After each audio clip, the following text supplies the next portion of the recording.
Assalamualaikum warahmatullahi wabarakatuh. Perkenalkan, nama saya Muhammad Ali Rizky Ma'ali dengan NRP 512 11 023.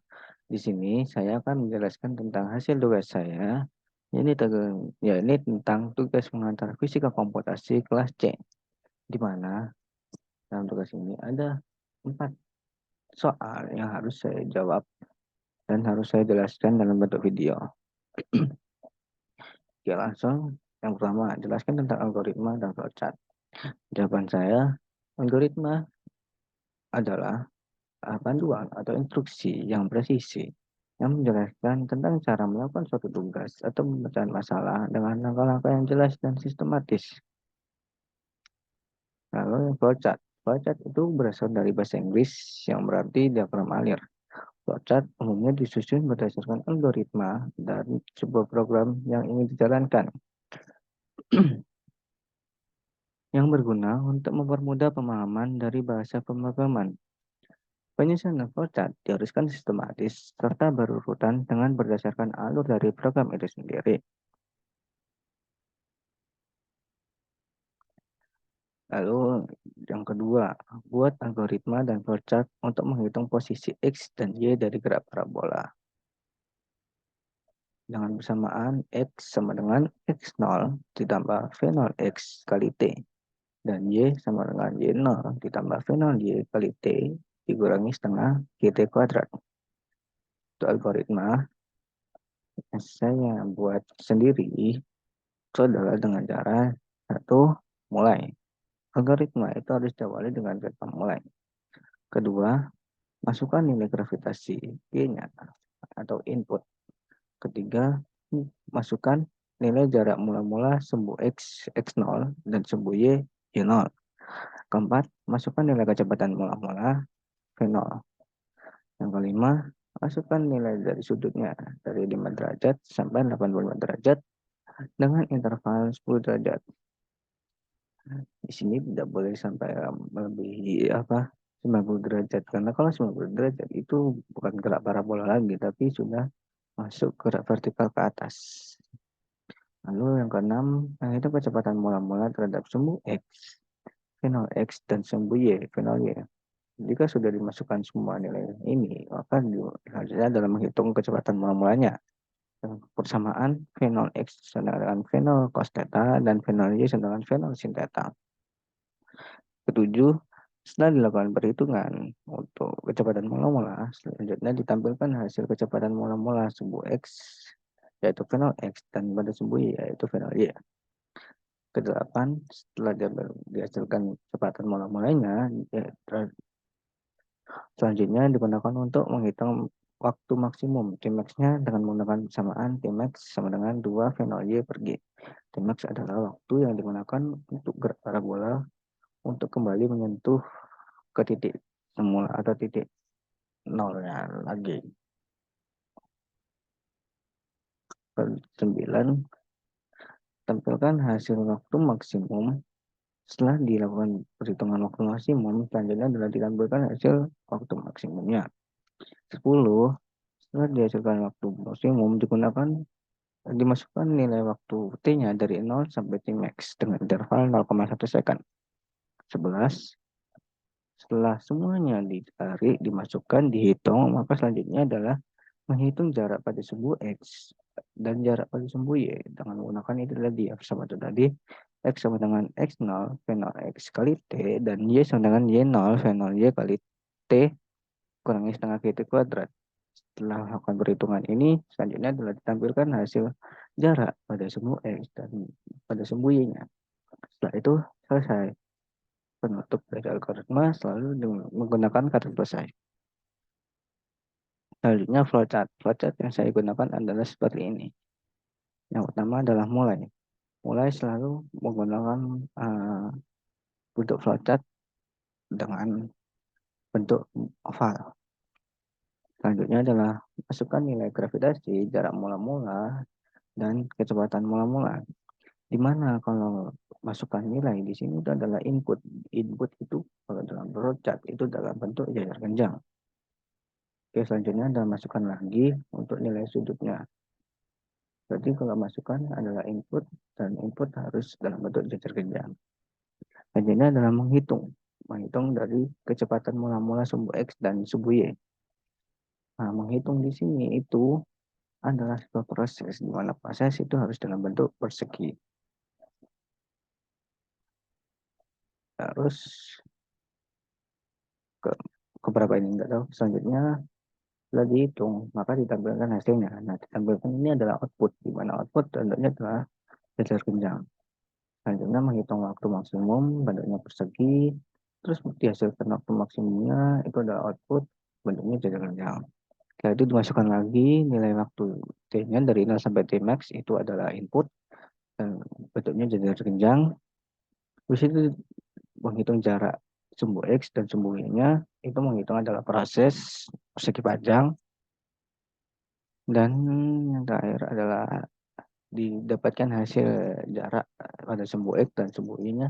Kalau adalah hasil atau output, maka bentuknya ya jajar panjang. Setelah itu selesai diakhiri dengan kata selesai dalam bentuk apa?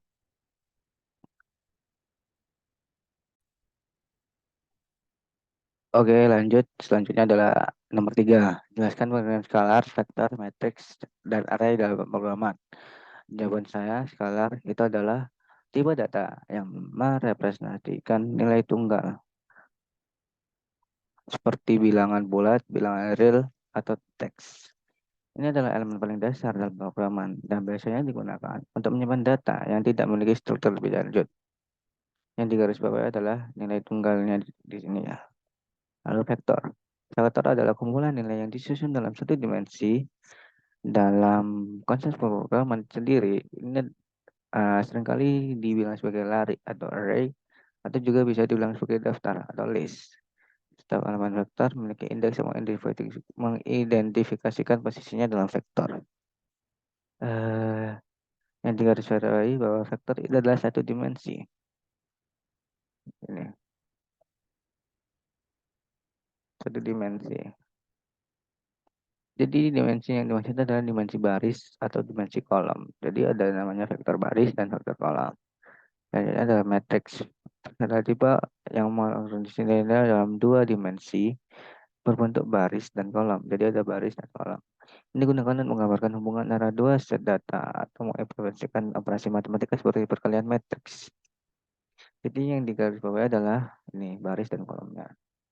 Selanjutnya adalah array. Array adalah struktur data yang dapat menyimpan sebuah nilai dalam urutan tertentu. Array itu bisa dibilang bisa dibentuk dalam satu dimensi dan juga lebih. Kalau dalam satu dimensi disebut vektor, kalau lebih bisa disebut matriks. Matriks satu matriks dua dimensi, matriks tiga dimensi atau matriks beberapa dimensi gitu. Oke, lanjut nomor 4. Buat kode dan berikan penjelasan tentang skalar, vektor, matriks, dan array, operasi skalar, vektor, matriks, dan dengan source kode atau metode kode. Copy metode kodenya di nomor 4. Ini saya sudah bikin metode kodenya dan saya sudah copy di sini. Untuk penjelasan lebih lanjut, mari kita berpindah ke MATLAB. Oke, sekarang kita sudah berada di MATLAB. Yang pertama ada skalar.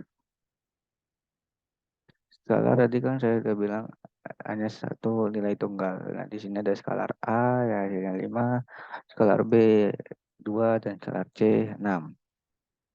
Jika dilihat dari hasilnya, skalar A itu hasilnya 5, B hasilnya 2 dan C hasilnya 6. Saya belum pakai ini. Nah, mana tadi? Skalar A hasilnya 5, skalar B hasilnya 2 dan skalar C hasilnya 6. Ini ada operasi skalar. Operasi skalar gampang. 5. Ya, operasi biasa. Penjumlahan, pengurangan, perkalian, pembagian, dan perangkat. A tambah 5 berarti A ini tambah 5. A tambah B berarti 5 tambah 2. A tambah B 5 tambah 2. B kurangi C berarti B kurangi C. Ya, seperti itu lah ya.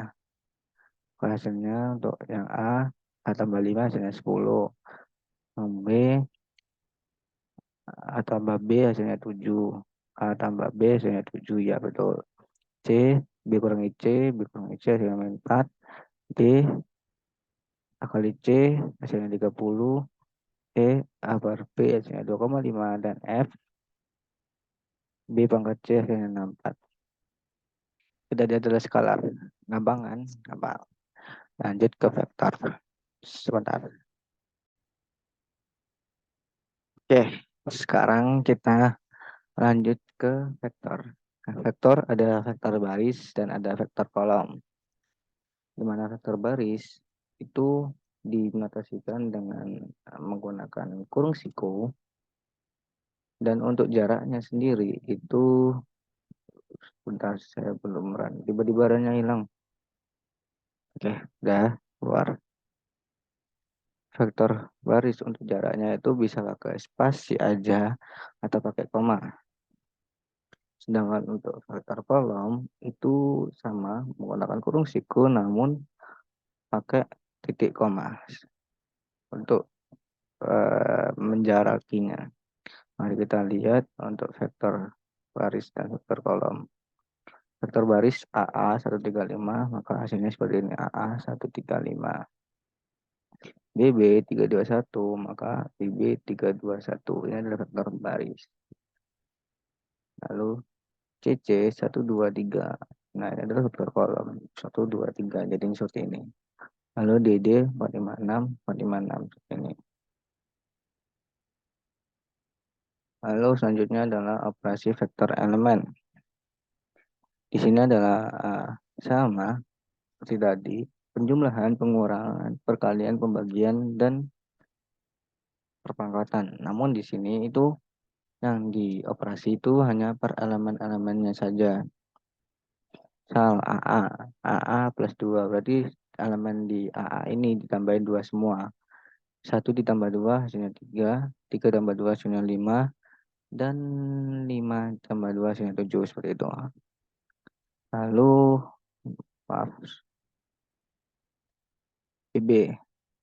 Nah, ini adalah vektor AA ditambah vektor WB, jadi elemennya saja ya, elemennya saja. Jadi elemen 1 ditambah 3 hasilnya 4, 3 tambah 2 5, 5 tambah 1 6. Oke, pengurangan sama. Nah, untuk perkalian DD ini tuh untuk perkalian elemen vektor atau biasanya disebut perkalian korespondensi, itu harus ada tanda titiknya. Jadi 1 dikali 3, 3, 3 kali 2, 6, 5 kali 1, 5. Jika tidak ada tanda titik, ntar hasilnya jadi perkalian vektor. Perkalian matriks. Tapi dalam matriks satu dimensi aja. Lalu EE sama bagian juga, FF juga sama dipangkatin seperti biasa. Lalu ada perkalian vektor, ya ini yang tadi ya. Atau perkalian matriks satu dimensi. Di mana satu dimensi cuma dimensi baris atau dimensi kolom. Nah, untuk perkalian vektor ini tuh AA E dikali BB. Nah, perkalian vektor itu kalau sama-sama baris itu tidak bisa.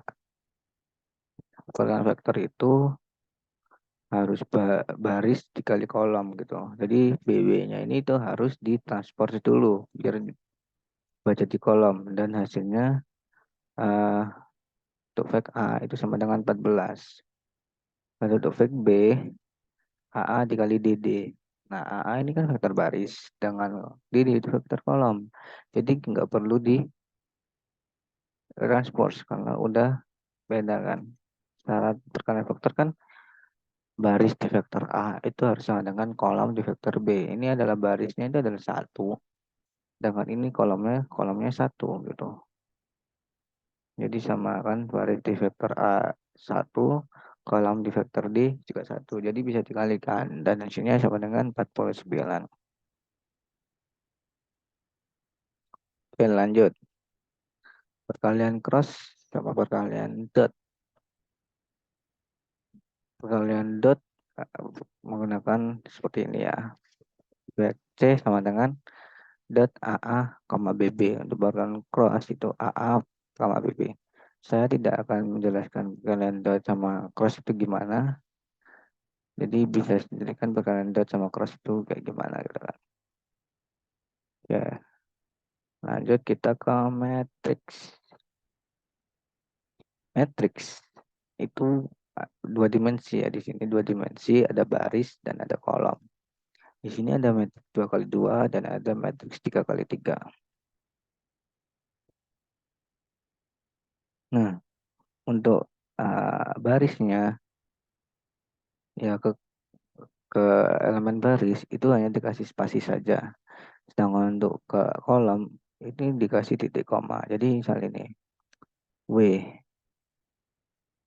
1 2. Nah, barisnya kan 1 2 gini. Dan untuk menjadi kolomnya 2,34 gini. Untuk X sama 5678. Nah, untuk elemen matriks 3x3 sama 1 spasi 2 spasi 3 titik koma 456 titik koma 789 gitu. Lalu operasi matriks elemen ini sama kayak vektor tadi, karena vektor kan matriks satu dimensi. Nah, ini sama W kali 8. Jadi setiap elemennya ini dikalikan 8. Jadi 1 kali 8 2, 2 kali 8 16, 3 kali 8 24, dan 4 kali 8 32. Lalu untuk W tambah X 1 tambah 5, W2-nya ya. Ini 1 tambah 5 6, 2 tambah 6 8, 3 tambah 7 10, 4 tambah 8 12 ya. Sama kayak tadi. Jangan lupa untuk perkalian elemen matriks dikasih tanda titik dan sebelum operasinya itu. Dan yang terakhir adalah perkalian matriks W1 dan W2. Ya, saya tidak akan menjelaskan cara perkalian matriks gimana, tapi untuk kodenya adalah seperti ini. W1 sama dengan W dikali X. Ya, dikali biasa tambah ada tanda titik. Kalau pakai tanda titik, itu hasilnya bakal jadi perkalian elemen. Lalu yang W2 itu perkalian matriks 3x3. Jadi seperti ini W2-nya. Ini satunya seperti ini. Oh ya, ingat kalau perkalian matriks itu jumlah baris matriks A itu harus sama dengan jumlah kolom matriks B. Karena ini adalah sama-sama 2x2 dan 3x3. Jadi perkalian matriks bisa digunakan di sini. Jadi itulah yang bisa saya jelaskan. Kurang lebihnya mohon maaf. Jika ada salah kata juga mohon maaf. Wassalamualaikum warahmatullahi wabarakatuh.